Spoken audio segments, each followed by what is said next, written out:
2024 లేదా 25లో డిగ్రీ లేదా బీటెక్ చదివారా? సాఫ్ట్‌వేర్ జాబ్ కోసం ఎదురు చూస్తున్నారా? అయితే కోడ్ జ్ఞాన్ 100 డేస్ కోర్సులో చేరండి, జాబ్ సాధించండి. నమస్తే, వెల్కమ్ టు సుమన్ టీవీ. నేను మీ యాంకర్ శ్రీ.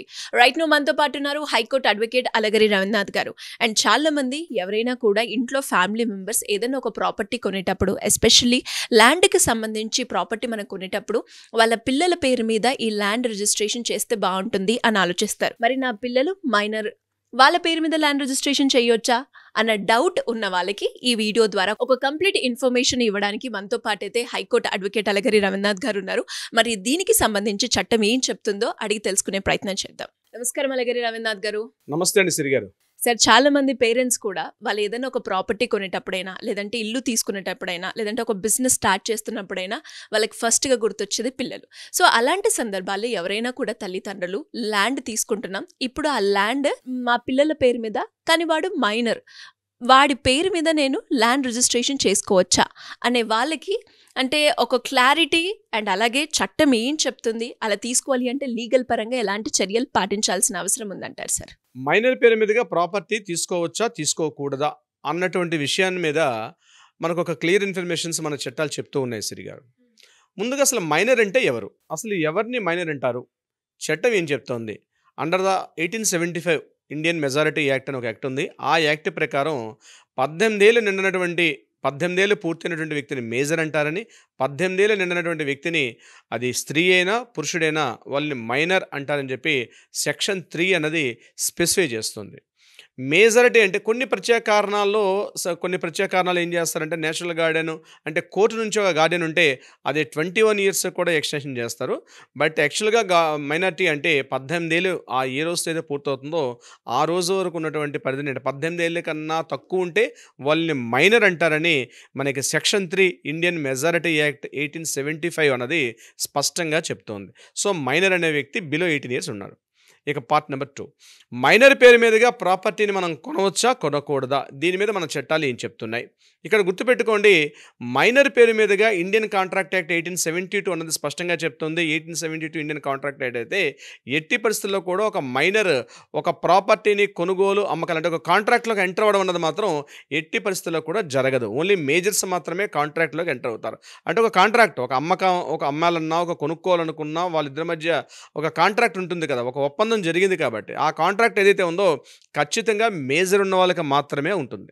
కానీ ఎవరైతే మైనర్ పేరు మీదుగా ప్రాపర్టీ కొనుక్కోకూడదంటే కొనుక్కోవచ్చు కొన్ని సందర్భాల్లో. మనకి ఇక్కడ Hindu minority and guardianship act 1956 ప్రకారం అందులో సెక్షన్ 6, 8 ఈ యొక్క సెక్షన్స్ ఏం చెప్తున్నాయంటే మైనర్ పేరు మీదుగా కూడా ప్రాపర్టీస్ని కొనుక్కోవచ్చు. అది అన్ని సందర్భాల్లో వర్తిస్తుంది. అన్ని సందర్భాల్లో ప్రాపర్టీని ఆ మైనర్ పేరు మీదుగా అమ్మాయి అయినా అబ్బాయి అయినా మైనర్ పేరు మీద ప్రాపర్టీకి ఇవ్వచ్చు, గిఫ్ట్ డీడ్ ఇవ్వచ్చు.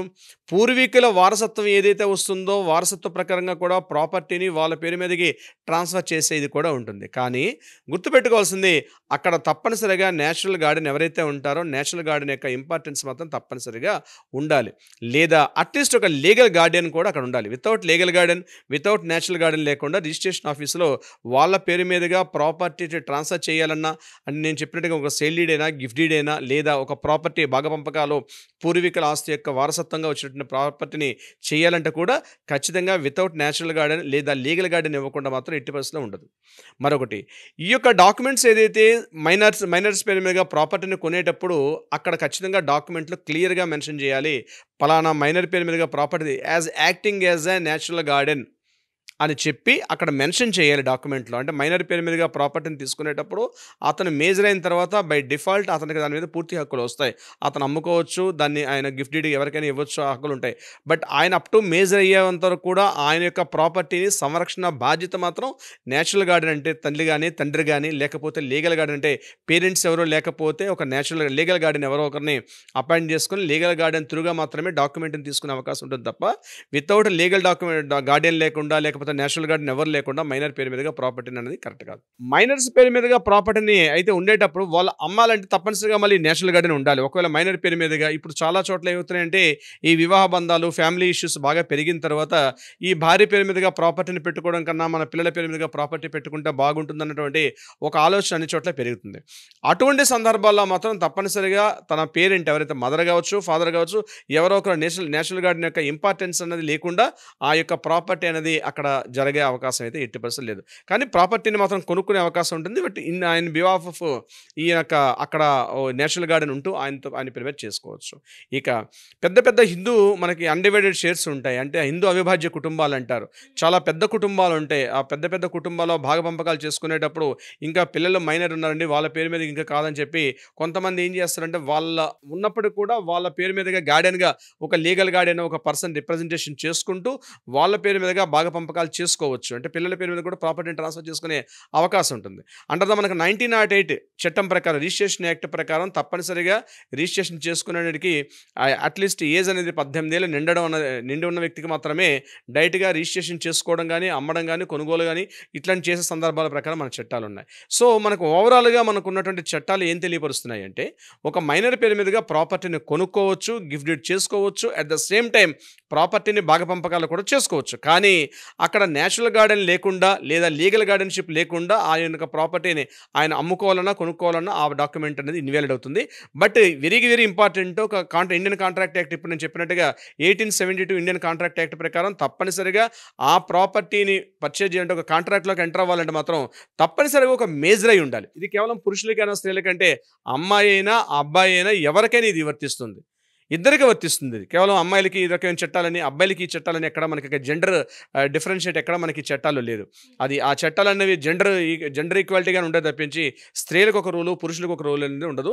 వారసత్వంగా అయితే మాత్రం ఆ చట్టాలు ఏదైతే చెప్తున్నాయో వారసత్వ ప్రకారంగా ఆ చట్టాల యొక్క భాగపంపకాల అమ్మాయి అయితే ఎలా వస్తుంది అబ్బాయి అయితే ఎలా వస్తుందని మాత్రం అక్కడ చిన్న చిన్న స్వల్పంగా ఉన్న డిఫరెన్షియేట్ ఉండొచ్చు. కానీ అతని పేరు మీదుగా మన పిల్లల మీదుగా ప్రాపర్టీ కొనుక్కోవచ్చు అంటే ఖచ్చితంగా కొనాలి.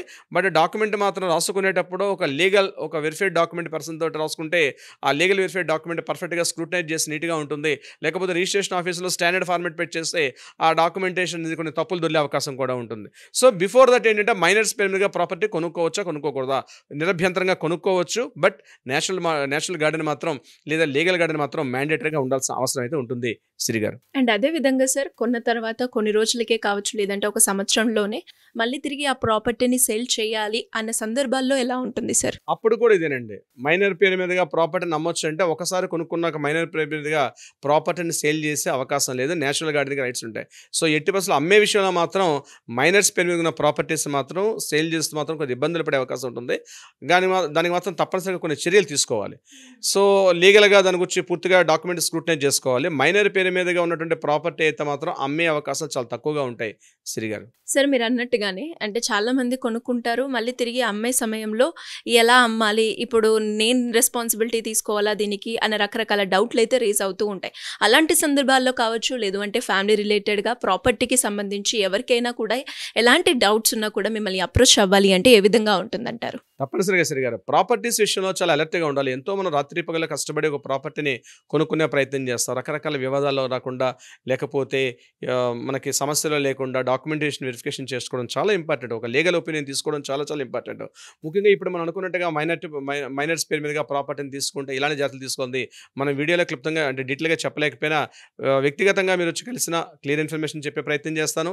అది కాకుండా కింద వాట్సాప్ నెంబర్గా అదేవిధంగా స్క్రోల్ అవుతుంది, ఆ కింద నెంబర్ని స్క్రోల్ అవుతున్న నెంబర్ని కానీ కాంటాక్ట్ చేస్తే ఒక అపాయింట్మెంట్ తీసుకుంటే మాత్రం తప్పనిసరిగా దీనికి సంబంధించి ప్రాపర్టీస్ని ఎలా డివిజన్ చేసుకోవాలి, ఎలా మనం ఆ ప్రాపర్టీ సేల్ డీడ్ కానీ గిఫ్ట్ డీడ్ కానీ ఎలా చేసుకోవాలనే విషయం మీద క్లియర్ ఇన్ఫర్మేషన్ ఇచ్చే ప్రయత్నం చేద్దాం శ్రీ గారు. డెఫినెట్గా sir, great information. Thank you so much. Thank you so much అండి శ్రీ గారు.